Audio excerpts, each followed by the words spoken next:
There isn't one area of the service industry that isn't being affected by computerized automation. Economist Stephen Roach has warned the service sector has lost its role as America's unbridled engine of job creation. Given this reality, where is the emerging new sector to employ all of the newly displaced workers? There isn't one. And while economists struggle to create models to deal with the issue of nearly unstoppable unemployment, most refuse to consider what is really needed in order to prevent a total breakdown of society. The solution lies not in attempting to fix the issues that have emerged, but rather it is time we transcend the system in its entirety.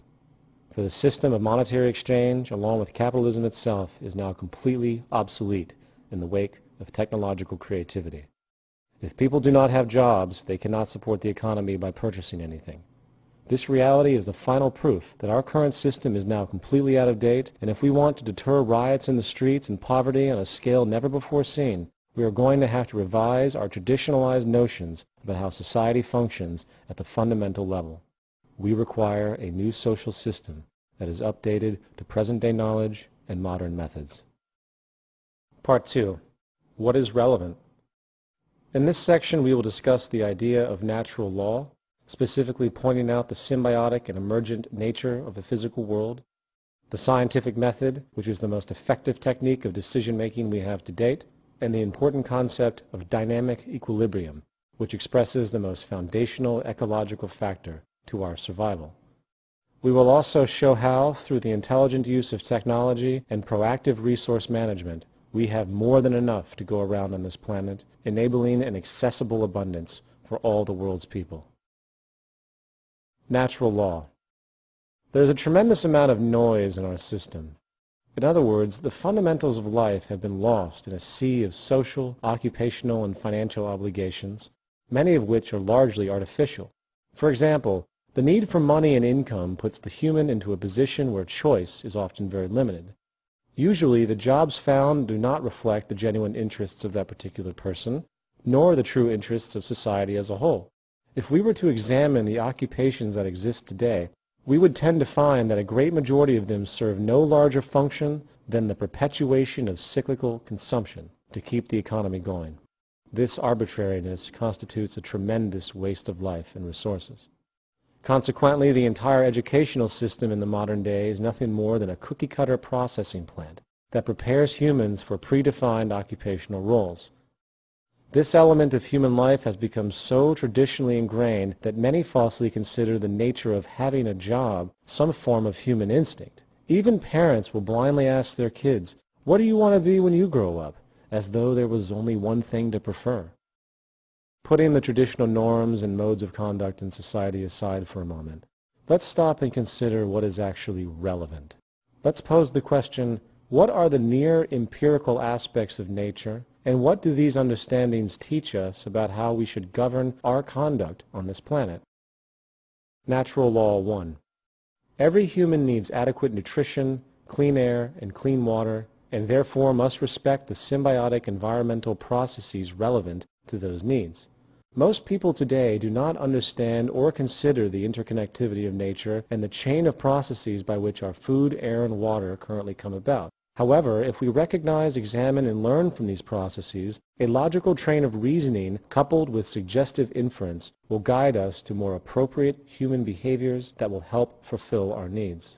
For example, water and air are naturally abundant planetary resources that only require that we, the human population, maintain them and preserve their sources. Sadly, our impulsive, narrow-sighted profit system has seen to it that usable water is now approaching crisis scarcity, for industry continues to pollute the system at every turn. In the United States alone, about 3 million tons of toxic chemicals are released into the environment a year, contributing to birth defects, immune system disorders, cancer, and many other serious health problems. The symbiotic relationship of natural processes has a built-in frame of reference, which is accessible by understanding how the world actually works via scientific investigation. Very simply, our behavior should be guided by the priority of seeking the highest optimization of circumstances that preserve and maximize the abundance and quality of our necessities of life. Sadly, this is not happening.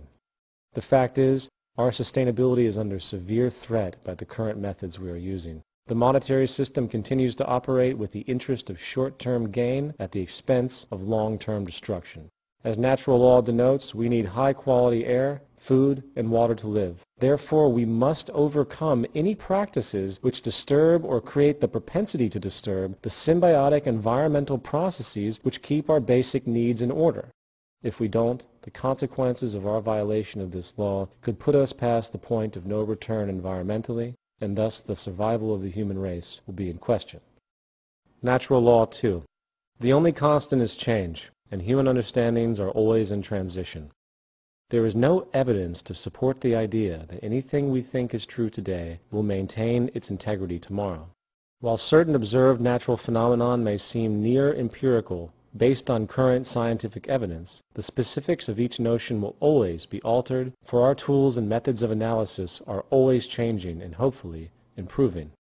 In the words of C.J. Kaiser, absolute certainty is a privilege of uneducated minds and fanatics. A cursory glance at widely defended historical notions, from the earth being flat to the sun revolving around the earth, teaches us that intellectual change is constant, and in turn, humans must keep as open a mind as possible to new information, even if it challenges that person's sense of identity. Everything we think and know are only probabilities, and with modern methods of analysis which have proven to have proactive benefits to society over long periods of time, we can now weigh our understandings and beliefs on an evolving, sliding scale, ranging from least probable to most probable. This is based not on human opinion or subjectivity, but on concrete feedback responses from the natural world. And this point brings us to the scientific method. Nature itself has its own set of rules, and it doesn't have the capacity to recognize or care about what you or anyone else wants to believe is true. Given this reality, it is in our best interest to learn and align with nature as best we can. The best known method for the discovery and application of the laws of nature is termed the scientific method. The scientific method basically has 3 steps: recognizing a new idea or problem that needs to be solved, the use of logical reasoning to create a hypothesis, considering all information available, and the testing of that hypothesis in the physical world through observation. The scientific method of inquiry is what has allowed the human species to gain comprehension of themselves and the physical world. For better or for worse, it is what's behind virtually every advancement that has improved the lives of the human species. However, most in our romanticized world still tend to view science as a cold, heartless medium, while citing distorted human value abominations such as the atomic bomb in refutation of the scientific perspective. In reality, science and technology are only tools, and like anything else, they can be used for productive or destructive purposes. That is our choice. Dynamic equilibrium. A dynamic equilibrium occurs when 2 or more opposing processes proceed at the same rate. There is an equilibrium that exists in the physical world which dictates on some level what the possibilities are for those organisms that utilize the available resources for survival. With respect to our planet, we would call this the carrying capacity of the Earth. The human management of dynamic equilibrium on this planet, which is the most important initial variable regarding the management of society itself, can only come from first understanding what the carrying capacity of the Earth actually is. The needs of the human population must be in balance with the resources of the planet. That being said, let's now examine what we know or can infer about the planetary resources available. The fundamental building blocks of society consist of the following: energy, industrial and technological raw materials, food, air, and water. Energy is the cornerstone of society today. It is one of the most critical factors to all social functionality. The age of oil and fossil fuels, along with all the resulting pollution, is coming to a close. There is no reason to burn fossil fuels at all anymore, other than the profit-oriented vested interest that keeps new clean energy prospects at bay. Remember, the last thing the energy industry wants is abundance, for that translates into a loss of profit in the monetary system.